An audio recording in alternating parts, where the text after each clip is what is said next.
Okay, we've been talking a lot about HRT, and the corollary to that conversation is to test or not to test.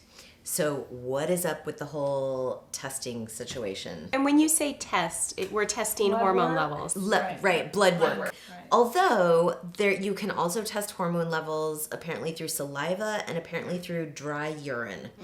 And those are the three methods that I have read about. I don't know about the validity of those testing methods. I will tell you that in my practice, blood tests to see if someone's menopausal would be individualized and largely based on age. So if I had someone who's 52 with classic symptoms, hasn't had a period in months, I don't need a blood test to tell me what's going on, and I don't need it to go ahead and treat her.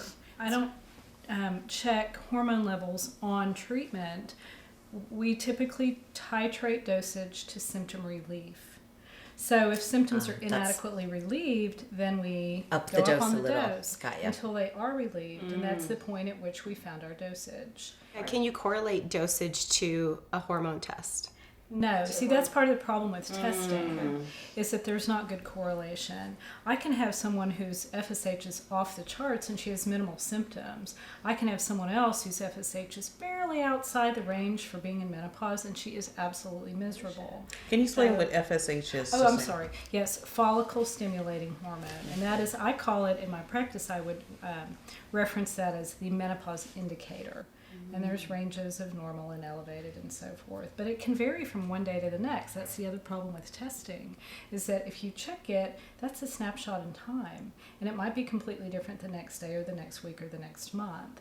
And so testing has a place, but in many cases it's really not helpful. I am happy to be tested. I'm a person who likes a roadmap. I want to see how things are going. I want to measure them against my experience. I'm a data-driven kind of person, so I don't mind it, but that can get really financially debilitating. Yeah. So I think that's a really strong kind of apple on the side of like go with your gut. If the symptoms are, take the smallest dose that you can to make your symptoms go away and like just go with that. So I get it, but I also, there are a lot of doctors who want a roadmap, even with the caveat that it's only a snapshot of what your month has been like.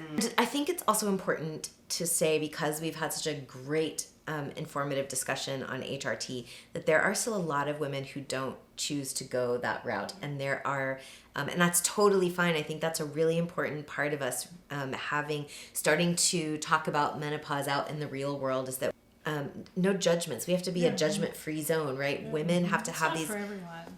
right Either for and medical reasons or just personal decision.